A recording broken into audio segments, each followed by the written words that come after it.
लगातार बड़ी खबर पर निगाहें बनी है और चलिए आपको दिखाते हैं अशरफ का काफिला, क्योंकि एक तरफ अतीक अहमद को साबरमती से लाया जा रहा है तो वहीं पर अशरफ जो है उसको लेकर भी पुलिस प्रयागराज की तरफ बढ़ रही है। और देखिए ये हम दिखा रहे हैं आपको अतीक अहमद का काफिला प्रयागराज पुलिस जो है वो बुंदेलखंड एक्सप्रेस वे से लेकर आगे बढ़ रही है।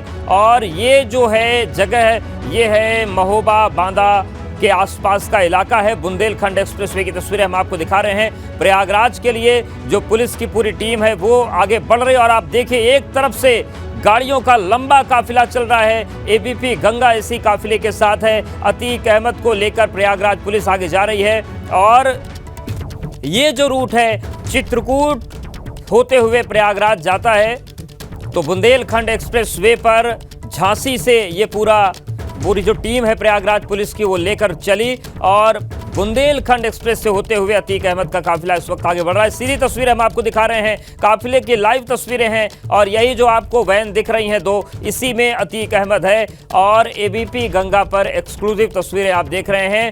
अतीक के भाई अशरफ को भी प्रयागराज लाया जा रहा है बरेली जेल से। कल एमपी एमएलए कोर्ट में सुनवाई है।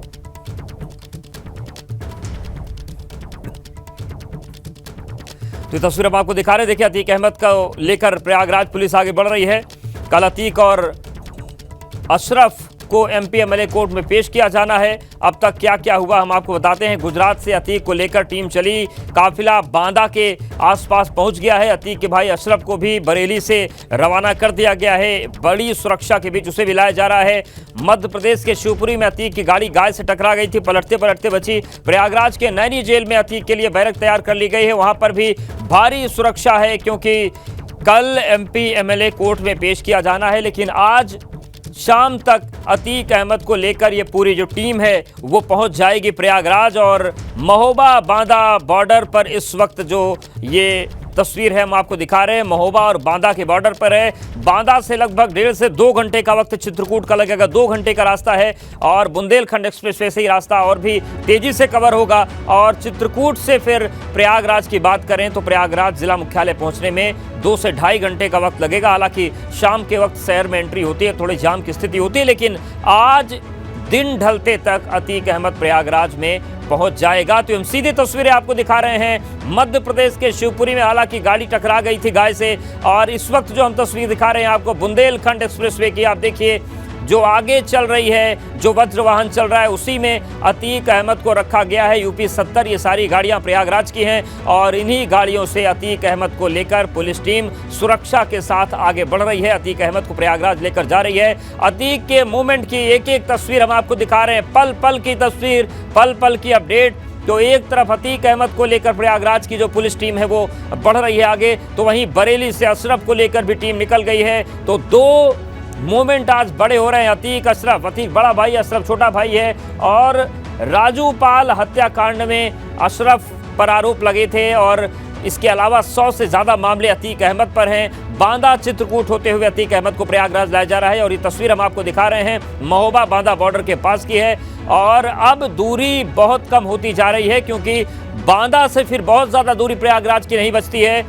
और ये तस्वीर जो है हम आपको दिखा रहे हैं क्योंकि महोबा और बांदा के बॉर्डर पर इस वक्त अतीक अहमद को लेकर जो काफिला चल रहा है वो पहुंच गया है। और एक एक तस्वीर हम आपको दिखा रहे हैं। संभावित कई रास्ते हैं चित्रकूट में, जहां पर जहां पर बुंदेलखंड एक्सप्रेस खत्म होगा वहां से रास्ते निकलते हैं 2, वहां से किस रास्ते से ले जाया जाएगा। दोनों ही रास्तों पर हमारे सहयोगी खड़े हैं। एक रास्ते पर विवेक त्रिपाठी हैं, एक पर जियाउल हक हैं। और यहां से फिर काफिला जब आगे बढ़ेगा तो चित्रकूट, करबी, शिवराजपुर, प्रयागराज पहुंच जाएगा। तो ये हम तस्वीरें आपको दिखा रहे हैं और ये बुंदेलखंड एक्सप्रेसवे की तस्वीर है जहां पर अतीक अहमद को लेकर काफिले की गाड़ियां आगे बढ़ रही हैं। एमपी एमएलए कोर्ट में कल सुनवाई होनी है, कल पेशी होनी है। और जिस तरीके से साबरमती जेल से अतीक अहमद को ले जाया जा रहा है, वहीं दूसरी तरफ अशरफ को बरेली जेल से कल अतीक अहमद ने अपनी जान को खतरा बताया था, आज अशरफ ने अपनी जान को खतरा बताया है।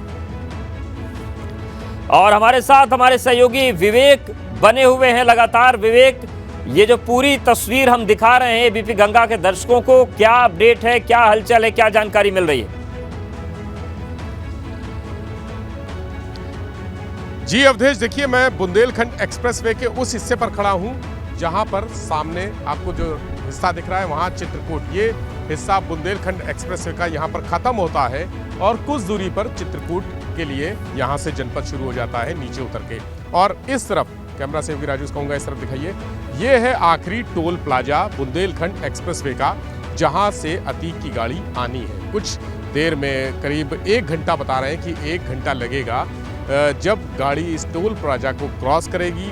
यहाँ से टोल प्लाजा क्रॉस करने के बाद सीधे इस तरफ चित्रकूट शहर होते हुए और यहाँ से आगे बढ़ेगी प्रयागराज के लिए। तो ये सफ़र भी यहाँ से आगे यानी अभी 1 घंटा लगेगा और उसके बाद जो आगे का सफ़र है जो बताया जा रहा है चित्रकूट से प्रयागराज के बीच का, वो भी 1.5 से पौने 2 घंटे उसका रास्ता है।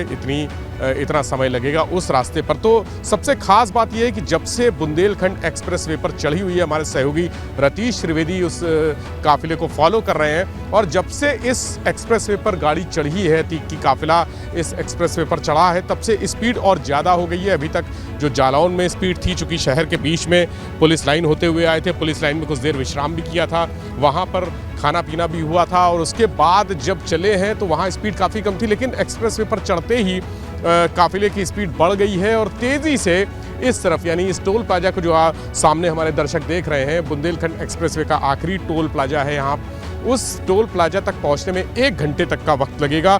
1 घंटे के बाद सीधे यहाँ से उतरकर चित्रकूट और चित्रकूट के बाद कौशाम्बी होते हुए फिर प्रयागराज पहुँचेगी पूरी पुलिस टीम अतीक अहमद। और वहाँ सीधे ये एस्टिमेटेड जो टाइम बताया जा रहा है, ये कह रहे हैं कि 6 बजे के आसपास प्रयागराज पुलिस टीम अतीक को लेकर पहुंच जाएगी और सीधे नैनी जेल उसको ले जाया जाएगा, जहां पर उसको क्वारंटाइन बैरक में रखा जाएगा, आइसोलेशन में रखा जाएगा, जब तक कल सुबह सुनवाई नहीं होती है कोर्ट में, एमपीएमएलए कोर्ट में मामले की उमेश पाल के अपहरण के मामले की, उसको धमकाने के मामले की, रंगदारी वसूलने की जो धमकी दी थी, उस मामले की सुनवाई नहीं होती है। सुनवाई जो सज़ा सुनाई जानी है उस सज़ा पर फैसला नहीं होता है, तब तक अतीक अहमद नैनी जेल में रहेगा। और उसके बाद जो सज़ा सुनाए जाने के बाद ये कहा जा रहा है कि अगर कोई तकनीकी पेच ना हुआ, जैसा कि एक संभावना ये जताई जा रही है कि प्रयागराज पुलिस उमेश पाल की ही हत्या के केस में अतीक को रिमांड पर ले सकती है, पूछताछ के लिए अर्जी दे सकती है। आज जो सोर्सेज हैं हमारे, उन्होंने कहा है कि शायद आज कुछ इस तरह की प्रक्रिया होगी कि अतीक को रिमांड पर लेने के लिए वहाँ पर कुछ पुलिस की तरफ से कोई कार्रवाई हो सकती है और या कल हो सकती है, क्योंकि कल ही इस मामले में फैसला आना है और ये दोनों मामले जुड़े हुए हैं। उमेश पाल की किडनैपिंग और उमेश पाल का मर्डर, दोनों ही मामले जुड़े हुए हैं, इसलिए पुलिस पूरी कोशिश करेगी, विवेचक पूरी कोशिश करेंगे कि इस मामले में अतीक की रिमांड हासिल कर ली जाए। चूँकि एक सुनहरा मौका है पुलिस के लिए, विवेचक के लिए जो इस पूरे मामले की विवेचना कर रहे हैं, उनके लिए बहुत गोल्डन अपॉर्चुनिटी है। अतीक अहमद साबरमती जेल से प्रयागराज पहुंच चुका है। अगर मर्डर केस में अगर उसकी कोशिश की जाती, उसको रिमांड पर लेने की, पुलिस कस्टडी रिमांड मांगती अगर विवेचक, तो थोड़ा सा मुश्किल हो सकता था, लेकिन अब ऑलरेडी अतीक अहमद यहाँ पर है, प्रयागराज पहुँच जाएगा शाम तक, तो पुलिस के लिए रास्ते आसान हो जाएंगे और अतीक अहमद को एक बार फिर से रिमांड दी जा सकती है। चूंकि वो प्रयागराज में मौजूद रहेगा तो रिमांड उसको मिल सकती है, ऐसा जो पुलिस के सोर्सेज हैं उनको उम्मीद है, अधिकारियों को उम्मीद है। सोर्सेज का कहना है कि आज या कल रिमांड के लिए अर्जी देंगे। पहले अतीक को सुरक्षित प्रयागराज पहुंच जाने दिया जाए, उसके बाद कोशिश ये की जाएगी कि उसकी रिमांड हासिल करके उमेश, यानी कि विवेक ये मान सकते हैं कि जिस तरीके से दोनों मामले आपस में जुड़े हुए हैं, उमेश पाल हत्याकांड की जांच भी हो रही है, अतीक अहमद प्रयागराज आ तो रहा है, लेकिन वापसी साबरमती में कब होगी, ये जो मियाद है ये बेमियादी हो सकती है, क्योंकि लंबी पूछताछ वाली स्थिति बन सकती है जिस तरीके से मामला पेचीदा है और कई तार जुड़े हुए हैं। अवधेश, थोड़े टेक्निकल चीज़ें हैं ये, चूँकि सुप्रीम कोर्ट ने अतीक अहमद को साबरमती जेल में शिफ्ट करने के लिए आदेश दिया था। सुप्रीम कोर्ट के आदेश से अतीक अहमद साबरमती जेल में बंद है, उसके खिलाफ सारे मुकदमे यहीं हैं, सुनवाई यहीं चल रही है। आज अतीक अहमद आ जाएगा तो कल एक मामले में उसको सज़ा भी होनी है, किडनैपिंग के मामले में, और ये पहली सज़ा होगी। अतीक अहमद के ऊपर 100 से ज़्यादा मुकदमे, उसमें पहली सज़ा कल उसको होने वाली है। चूँकि 24 तारीख को ही कोर्ट ने अपना फैसला रिजर्व रख लिया था, अपना जजमेंट रिजर्व रख लिया था। अब कल सज़ा सुनाई जानी है तो सज़ा तो होगी ही उसको, लेकिन सज़ा के बाद क्या होगा, अगर पुलिस अपनी तरफ से अर्जी देती है तो अर्जी भी एक न्यूनतम और अधिकतम उसकी अवधि होती है। अधिकतम अवधि माना जाता है कि 14 दिन की पुलिस कस्टडी रिमांड मांग सकते हैं, 13 से 14 दिन के लिए कस्टडी मांग सकते हैं। अगर वो अवधि स्वीकृत हो जाती तो कम से कम 14 दिन अतीक को पुलिस की कस्टडी में रहना होगा। उसके बाद फिर वो वापस कस्टडी रिमांड खत्म होने के बाद अगर वो एक्सटेंड नहीं होती है, उसको एक्सटेंड करने का भी एक प्रावधान है, एक प्रक्रिया है। रिमांड बढ़ाई भी जा सकती है। कई मामलों में हमने देखा है कि पुलिस किसी को कस्टडी रिमांड पर लेती है और कुछ बरामदगी करवानी होती है, कुछ इंटरोगेशन करवाना होता है, किसी से आमना सामना करवाना होता है, क्रॉस इंटरोगेशन होता है, तो रिमांड अवधि बढ़ाई जा सकती है। उसके लिए कोर्ट में दोबारा से अर्जी देनी होती है।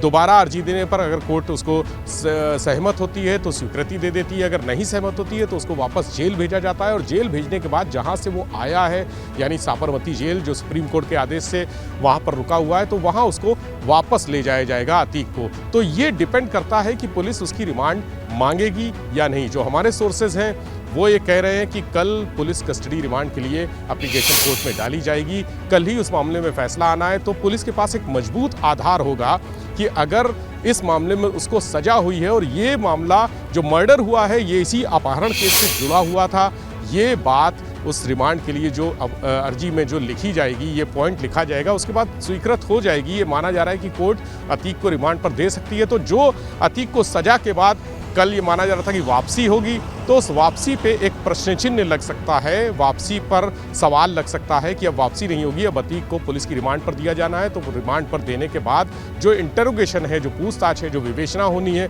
बहुत सारे बिंदुओं पे छानबीन होनी है, उन बिंदुओं की पड़ताल के बाद ही अतीक को वापस भेजा जाएगा प्रयागराज जेल। ऐसा जो पुलिस के सोर्सेज हैं प्रयागराज पुलिस के, वो ये कह रहे हैं कि बहुत संभव है कि अतीक की रिमांड कल ही स्वीकृत हो जाए और कल स्वीकृत होने के बाद उसको जितने दिन की भी मांगेंगे, मैक्सिमम दिन की मांगेंगे, क्योंकि सिर्फ उमेश पाल की हत्या का मामला नहीं है, बहुत सारे पुराने केसेस भी हैं।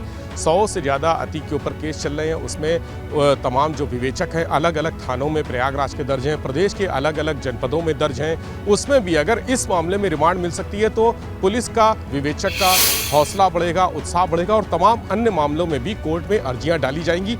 ये एक लंबी प्रक्रिया होने वाली है और अगर कोर्ट में तमाम अर्जियां पड़ेंगी तो एक के बाद एक अगर उसको रिमांड मिलती रही तो फिर साबरमती अतीक का लौटना थोड़ा सा मुश्किल हो जाएगा। फिलहाल संभव नहीं दिख रहा है, लेकिन ये तस्वीर, इस रहस्य से पर्दा कल ही उठेगा जब अतीक को सजा सुनाई जाएगी और उसके बाद या उसके पहले सुबह से प्रक्रिया अगर शुरू कर देते हैं विवेचक, उसको रिमांड पर लेने के लिए अर्जी डाल देते हैं और उस अर्जी पर सुनवाई हो जाती है। बिल्कुल विवेक, और देखिए एक और टोल प्लाजा पर इस वक्त ये पूरा काफिला पहुंच गया है। तस्वीरें दिखा रहे हैं तो धीरे धीरे जो टोल प्लाजा हैं वो कम हो रहे हैं, प्रयागराज की दूरी कम हो रही है। और देखिए ये एक और टोल प्लाजा है जहां पर अतीक अहमद को लेकर जो प्रयागराज पुलिस की टीम है पहुंच गई है और यहां से तेजी से काफिला पूरा आगे बढ़ रहा है। विवेक, अगर आपकी हम बात करें, आप जहां खड़े हैं लगभग 1 घंटे का वक्त वहां पहुंचने में लगेगा। चित्रकूट जहां जहां से काफिला गुजर रहा है वहां भी बड़ी चर्चाओं का दौर होगा, चाहे आम आदमी हो उसकी चर्चा हो, जाम नहीं लगना है, ये निर्देश डीजीपी की तरफ से आए हैं, तो वहां पर पुलिस की बेचैनी, मतलब जहां जहां से काफिला निकल रहा है हलचल का माहौल होगा।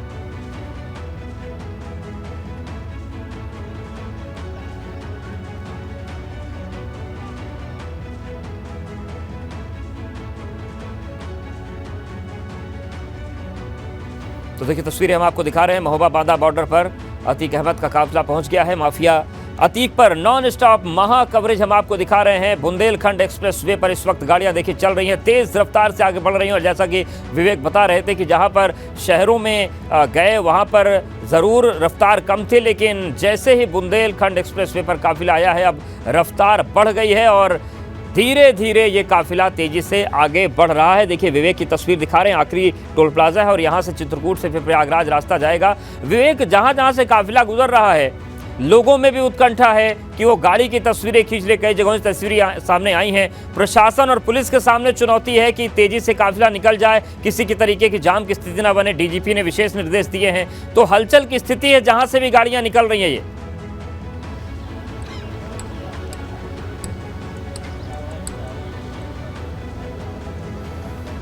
तो विवेक के पास जाएंगे। देखिए मोइन भी हमारे साथ बने हुए, हमारे सहयोगी, और नवीन भी हमारे साथ बने हुए हैं, तो लगातार हम तस्वीरें आपको दिखा रहे हैं। और ये जो तस्वीर है वो उस टोल प्लाजा की है जहां से बुंदेलखंड एक्सप्रेसवे खत्म होता है और इसके बाद नेशनल हाईवे शुरू होता है।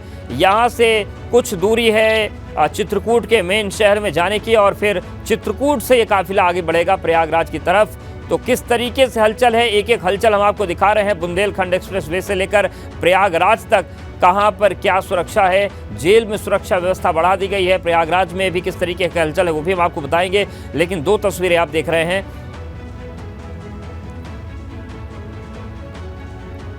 और हमारे साथ नवीन बने हुए हैं। नवीन, ये बताइए कि क्या हलचल है प्रयागराज में, जेल के सामने क्या इंतजाम है, कि आप कहां पर हैं इस वक्त?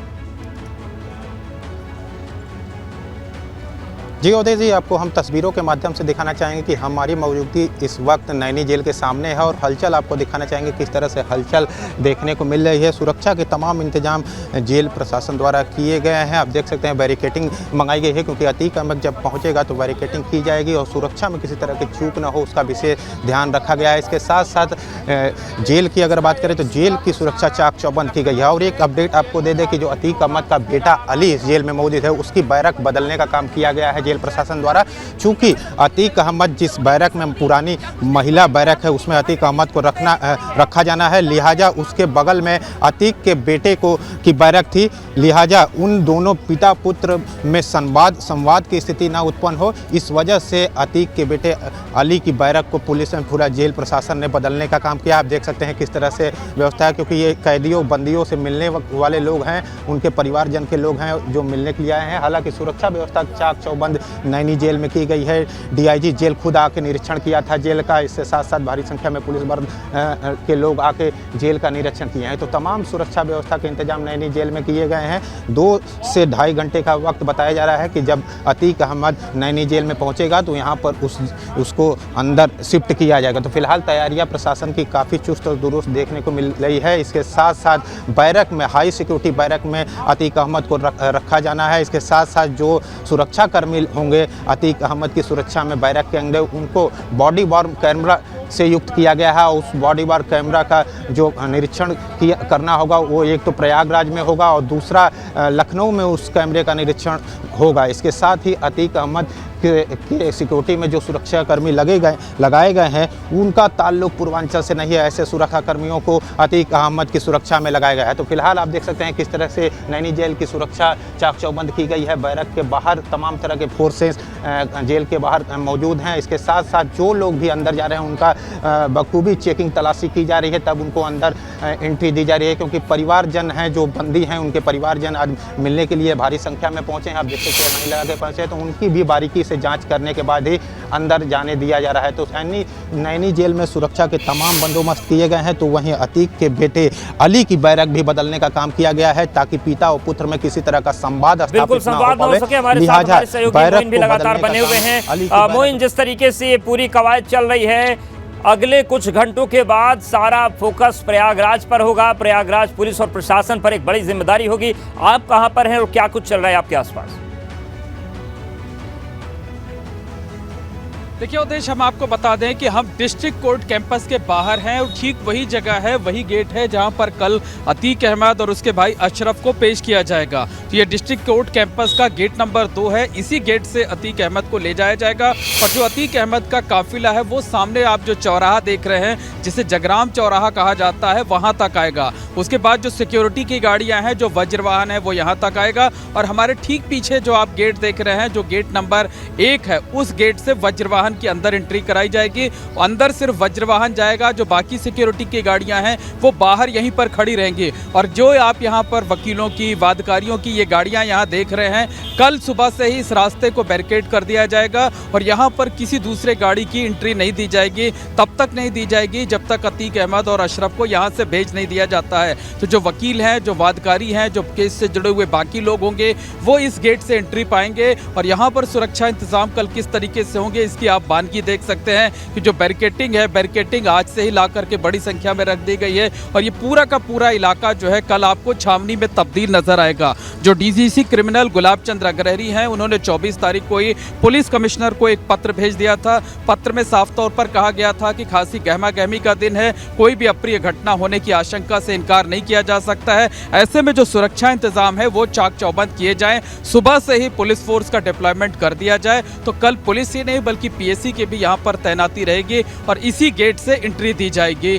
जो बाकी लोग हैं और अतीक अहमद और अशरफ को जो वज्र वाहन से लाया जाएगा वो ठीक पीछे की तरफ जो आप देख रहे हैं गेट नंबर 1, उस गेट से जो है वो वज्र वाहन से अंदर तक ले जाया जाएगा। और उसके बाद ये जो सामने की तरफ से जहाँ से आप देख रहे हैं कि ये वकील साहिबान निकल करके आ रहे हैं, यहाँ से वो जो ऊपर की बिल्डिंग है दूसरी मंजिल पर वो MP MLA कोर्ट है, वहां पर अतीक और अशरफ को पेश किया जाएगा। सुबह करीब 10:30 बजे उन्हें ला दिया जाएगा यहाँ पर और कोशिश ये होगी प्रशासन की जो है कि जल्द से जल्द उनके मुकदमे का फैसला हो जाए, ताकि यहाँ से जब वो लोग जाएंगे तो जो बाकी लोग हैं, जो वकील हैं, जो वादकारी हैं, जो बाकी लोग यहाँ पर आते हैं, उनको दिक्कतों का सामना ना करना पड़े, क्योंकि बेहद हाई प्रोफाइल मामला है, बेहद सेंसिटिव मामला है। तो जब तक अतीक और अशरफ यहाँ रहेंगे तब तक सामान्य जो मुकदमे हैं या सामान्य लोग हैं उनकी एंट्री यहाँ पर बंद रहेगी।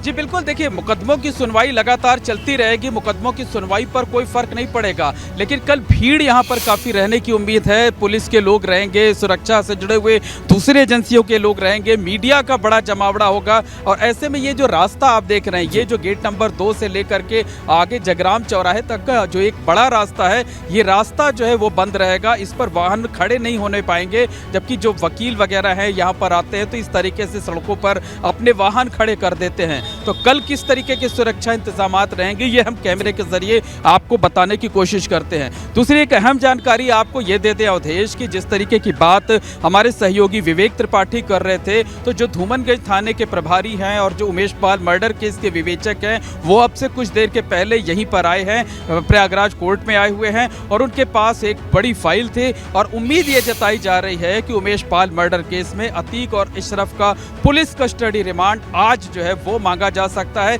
इसके लिए बाकायदा जो कोर्ट है, कोर्ट में अर्जी दाखिल की जा सकती है, कोर्ट उस पर सुनवाई करेगी और बहुत मुमकिन है कि आज शाम को या कल उस पर फैसला भी आ सकता है। यानी अतीक अहमद की जो मुश्किलें हैं वो मुश्किलें फिलहाल खत्म होने वाली नहीं हैं। अभी अपहरण केस में कल फैसला सुनाया जाएगा और उसके बाद उमेश पाल और जो 2 सरकारी गनर थे उनकी जो हत्या हुई थी उस मामले में पुलिस कस्टडी रिमांड मांग सकती है। 14 दिनों की कस्टडी जो है वो मांगे जाने की उम्मीद जताई जा रही है, बिल्कुल वो मांगी जा सकती है। और विवेक देखिए, जो बात आप कह रहे थे उसकी तरफ इशारा हो भी रहा है कि कोर्ट में धूमनगंज थाने के जो निरीक्षक है वो पहुंच गए हैं मोटी फाइल लेकर। अभी क्या जानकारी मिल रही है, जहां पर आप मौजूद हैं वहां पर काफिला प्रयागराज पुलिस की टीम का कब तक पहुंच सकता है और क्या कुछ वहां हो रहा है?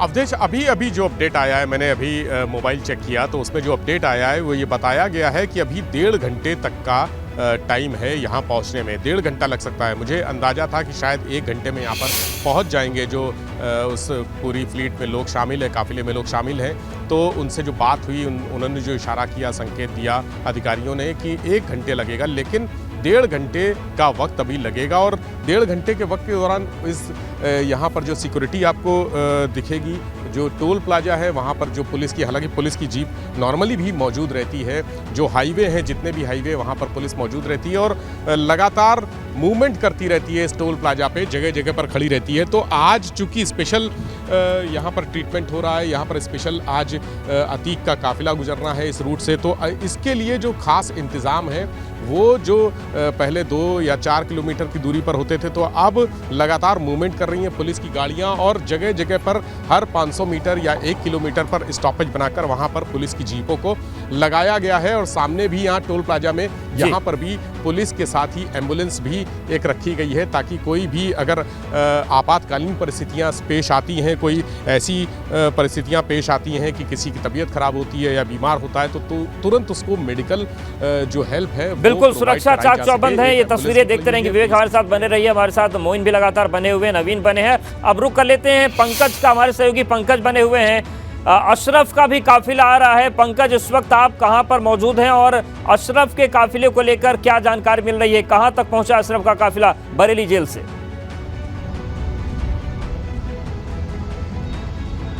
जी आपको बता दें कि बरेली जेल से अब लखनऊ में अशरफ का काफिला पहुंच चुका है, लखनऊ के अंदर से गुजर रहा है। और आपको बता दें IMA रोड से न जाकर के ये जो है फैजाबाद रोड से होता हुआ हमारे ठीक सामने आप देख सकते हैं कि वज्र वाहन है, कुछ कुछ ही दूरी पर ये वज्र वाहन जिसमें भारी सुरक्षा व्यवस्था के बीच अशरफ को ले जाया जा रहा है प्रयागराज, और प्रयागराज की पुलिस वज्र वाहन से ले जाते हुए नजर आ रही है।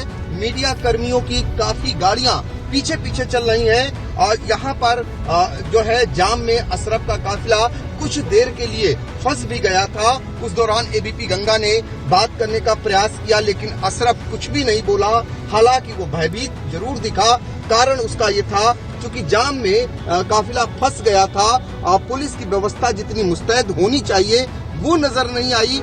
वज्र वाहन में जरूर सुरक्षा व्यवस्था के इंतजाम हैं। सीधी तस्वीरें आपको दिखा रहा हूं कि आगे आगे वज्र वाहन सिर्फ 20 फीट की दूरी पर चलता हुआ आपको दिखाई दे रहा है। मीडिया कर्मियों की गाड़ियां लगातार पीछे पीछे चलती हुई नजर आ रही हैं। अब करीब 225 किलोमीटर का सफर और पूरा करना है और प्रयागराज कोर्ट में पेश करना है अशरफ को।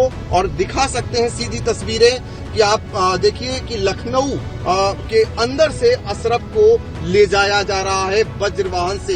ये सीधी तस्वीरें हैं और एबीपी गंगा पर लगातार बरेली से प्रयागराज तक अशरफ की जो यात्रा है उसको दिखा रहा है एबीपी गंगा। और ये देखिए वज्र वाहन इस समय लखनऊ के अंदर से जाता हुआ आपको नजर आ रहा है। 2 सुरक्षा कर्मी पीछे बैठे हुए हैं, अंदर ताला लगा हुआ है और जो है वो दिखा रहे हैं आपको सीधी तस्वीरें। ये जो है सीधी तस्वीरें हैं एबीपी गंगा पर जो आप देख सकते हैं। अशरफ का काफिला लखनऊ के अंदर के रास्ते से जाता हुआ आपको दिखाई दे रहा है। और पंकज ये बताइए कि बरेली से जब चले हैं पुलिस टीम जो लेकर चली है अशरफ को, कहीं बीच में ये गाड़ी रोकी गई है? अभी नॉन स्टॉप ये चल रहे हैं और प्रयागराज रुकेंगे जाकर? देखिए अशरफ का काफिला नॉन स्टॉप चल रहा है। ये माना जा रहा था कि सीतापुर में कुछ देर के लिए रुक सकता है और रेलवे क्रॉसिंग भी पड़ा, वहां पर भी अशरफ का काफिला नहीं रुका और जाम में जरूर लखनऊ में फंसा है। नॉन स्टॉप अशरफ का काफिला इस समय चल रहा है। अशरफ जो है उमेश पाल अपहरण मामले में वांछित है, अभियुक्त है, उसी मामले में कोर्ट में पेश होना है और वहां पर ये माना जा रहा है कि फैसला आना है और अशरफ को सुरक्षा व्यवस्था के बीच इस तरह ले जाया जा रहा है नॉन स्टॉप। अभी जो है 225 किलोमीटर का सफर बाकी है लखनऊ से प्रयागराज पहुंचने में। अब यहां से जिस स्पीड में चूंकि काफिला रुक नहीं रहा है, ऐसे में ये माना जा रहा है कि अगले 4 से 5 घंटे में प्रयागराज का ये सफर अशरफ का काफिला पूरा कर लेगा। इस बीच जिस जनपद की सीमा में ये अशरफ का काफिला गुजरता है वहां की पुलिस जो है मुस्तैद हो जाती है और वो आगे पायलटिंग कर सुरक्षित अशरफ के काफिले को निकालती हुई चलती है। हालांकि मीडिया कर्मियों की अगर बात करें, काफी संख्या में गाड़ियां लगी हुई हैं जो पल पल की तस्वीरें आप तक पहुंचाने का काम कर रही हैं। एबीपी गंगा लगातार अशरफ के काफिले में चलता हुआ आपको नजर आ रहा है। यहाँ की सीधी तस्वीरें हम पहुंचाने का काम कर रहे हैं। बिल्कुल, तो देखिए 2 तस्वीरें दिखा रहे हैं। एक तरफ पंकज बने हुए हैं अशरफ के काफिले के साथ, वहीं दूसरी तरफ हम बात करें अतीक अहमद का जो काफिला है, रतीश लगातार चल रहे हैं। तो ये 2 अपराधी भाई और दोनों को प्रयागराज ले जाया जा रहा है क्योंकि कल एमपी एमएलए कोर्ट में फैसला आना है। और मोहम्मद मोइन हमारे साथ बने हुए हैं प्रयागराज से, उनके पास भी जाएंगे और उनसे जानेंगे कि वहां पर क्या हलचल है। हमारे साथ नवीन भी बने हुए हैं नैनी जेल के सामने से। लेकिन पंकज ये बताइए कि जिस तरीके से ये पूरा काफिला चल रहा है, क्या सुरक्षा को लेकर जैसे जिले में जाते हैं वहां पुलिस होती है, कितनी सुरक्षा आगे पीछे चल रही है? क्योंकि अशरफ ने भी ये आशंका जताई कि उसकी जान को खतरा है, तो सुरक्षा किस तरीके से दिख रही है वज्र वाहन के आगे पीछे?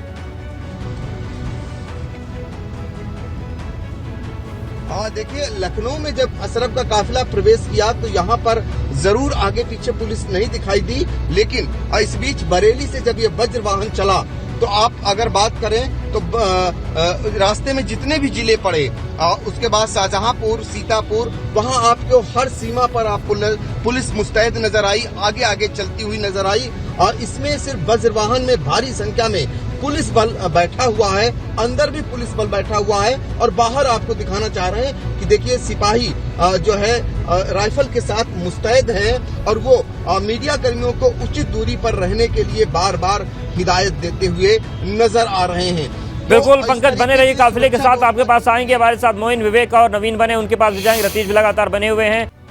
तो माफिया के प्रयागराज मूवमेंट पर लगातार बड़ी कवरेज आप देख रहे हैं। एबीपी गंगा पर बुंदेलखंड एक्सप्रेसवे पर अतीक अहमद का काफिला आगे बढ़ रहा है। बांदा की सीमा में पहुंच चुका है अतीक अहमद और लगातार पुलिस टीम तेजी से लेकर आगे प्रयागराज की तरफ बढ़ रही है। दूसरी तरफ अशरफ को भी लाया जा रहा है प्रयागराज, जिसका जो मूवमेंट है वो लखनऊ तक पहुंचा है। सीधे रुख करते हैं विवेक का, हमारे सहयोगी बुंदेलखंड एक्सप्रेसवे की जो समापन सीमा है वहां पर खड़े हैं।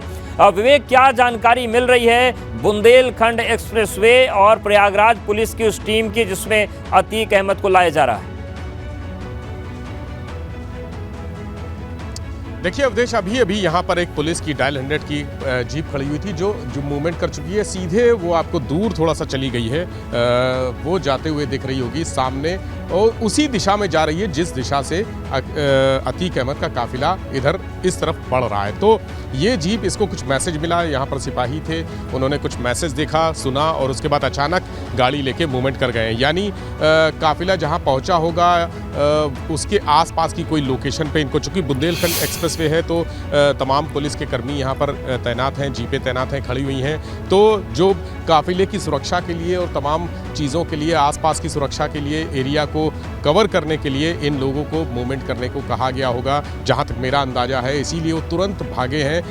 जो उनकी बेल्ट, बिल्ले और बूट कसे हुए सब एकदम चाक चौबंद खड़े हुए थे यहाँ पर, गाड़ी में बैठकर निकल गए हैं। तो हालांकि जो हमारे साथी रतीश आ रहे हैं, उनसे जो मेरी लगातार बातचीत हो रही है, उसे लग रहा है कि अभी कम से कम 1 घंटे का वक्त और बाकी है। हालांकि उनके मुताबिक 1.25 घंटे का वक्त लग सकता है, 1.5 घंटे का वक्त लग सकता है। लेकिन जिस स्पीड से आ रही है गाड़ी, जो काफिला जिस स्पीड से आ रहा है, उसे लग रहा है कि 1 घंटा अब बचा है। थोड़ी देर पहले जब हमारी आपकी बात हो रही थी तो मैंने कहा था कि 1.5 घंटे का वक्त लग सकता है, लेकिन गाड़ियों की स्पीड अच्छी है और जल्दी से जल्दी कहा गया है। चूँकि अभी जब यहाँ पर इस अंतिम टोल प्लाजा पे पहुँचेंगे और उसके बाद चित्रकूट की सीमा में प्रवेश करेंगे तो शहरी क्षेत्र आ जाएगा। और मैं अभी उस एरिया में अंदर करीब 10-15 किलोमीटर तक अंदर घूम कर आया हूं और मुझे लग रहा है कि वो एरिया ऐसा है जहां पर 25 से 30 किलोमीटर से ज़्यादा की रफ्तार पे सामान्य तौर पर गाड़ियां नहीं चल सकती हैं, नहीं चल पाएंगी। लेकिन चूंकि अतीक अहमद आ रहा है, ट्रैफिक खाली कराया जाएगा, तो निश्चित तौर पर 50 से 60 किलोमीटर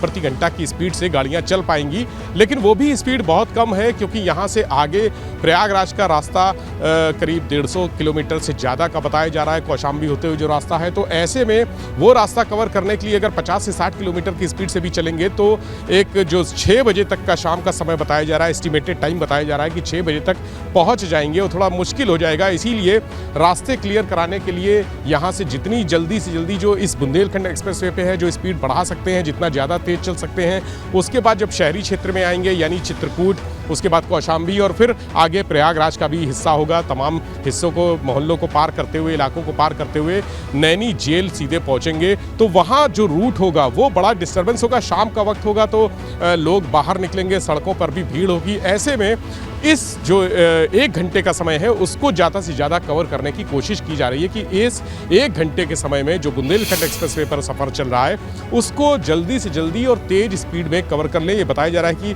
100 से 120 की स्पीड पे गाड़ियाँ चल रही हैं और लगातार चलती आ रही हैं। 1 घंटा लगेगा यहाँ पहुँचने में, और उसके बाद यहाँ से आगे जो 1.5 घंटे का एस्टिमेटेड टाइम है या 1.25-2 घंटे का है, वो मान रहे हैं कि 2 से 2.5 घंटे उसको लग सकता है। तो अभी 2:30 बजे का समय है, 2:30 बजे से यहाँ पहुँचते पहुँचते 3:30 बज जाएगा, और 2.5 घंटे आगे अगर मान लें तो 6 बजे का जो टाइम है वो 6 बजे एक एस्टिमेटेड टाइम है। उस स्पीड को, उस टाइम को कवर करने के लिए लगातार गाड़ियों की स्पीड बढ़ाई गई है, तेज़ी से आ रहे हैं। और अभी जो यहाँ पुलिसकर्मी थे वो मौजूद थे, चूँकि हर पॉइंट पर पुलिसकर्मियों को मौजूद रहना था।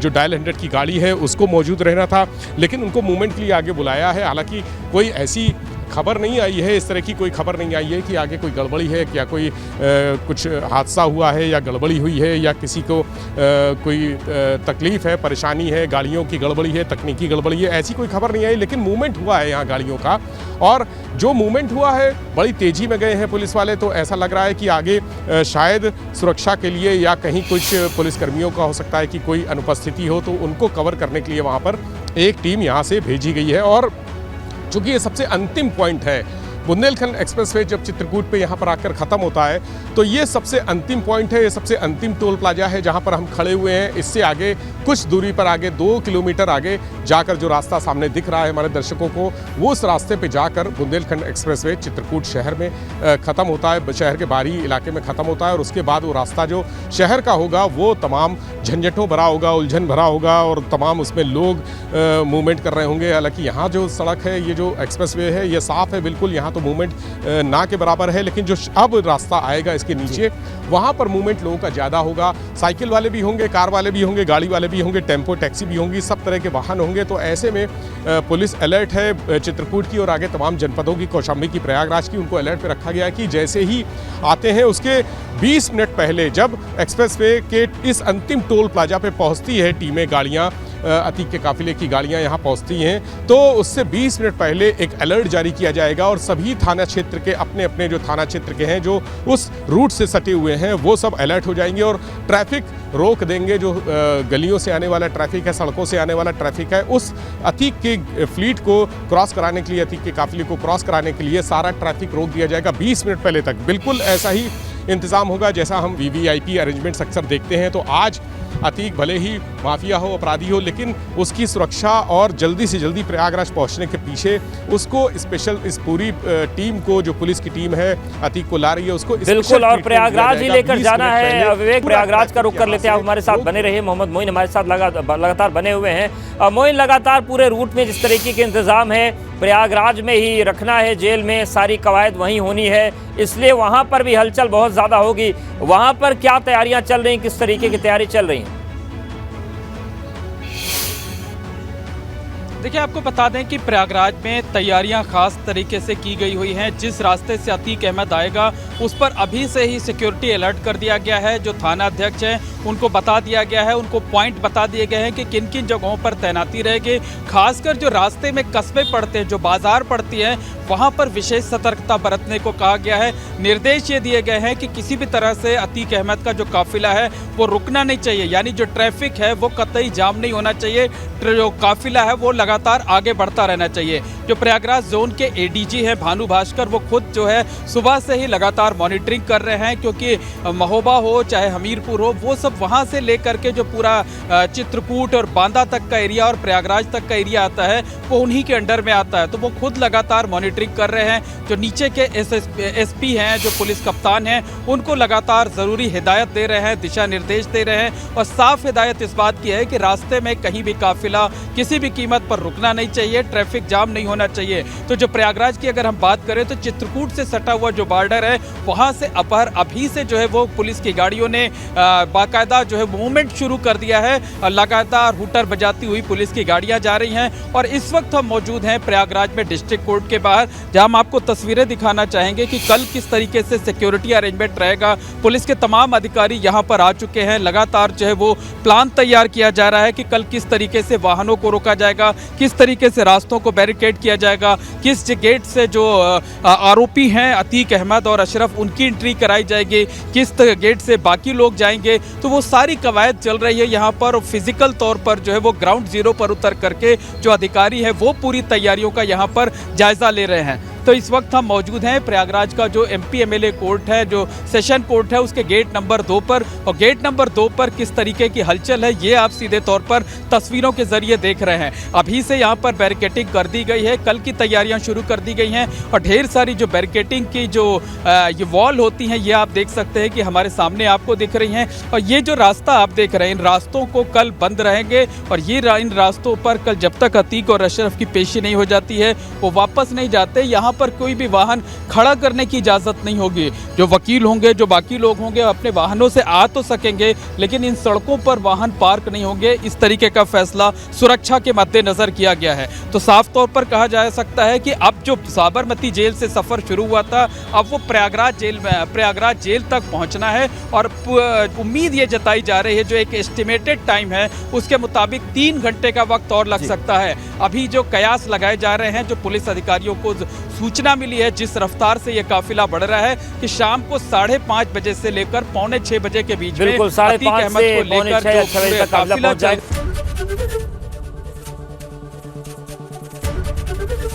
एबीपी गंगा खबर आपकी, जुबान आपकी।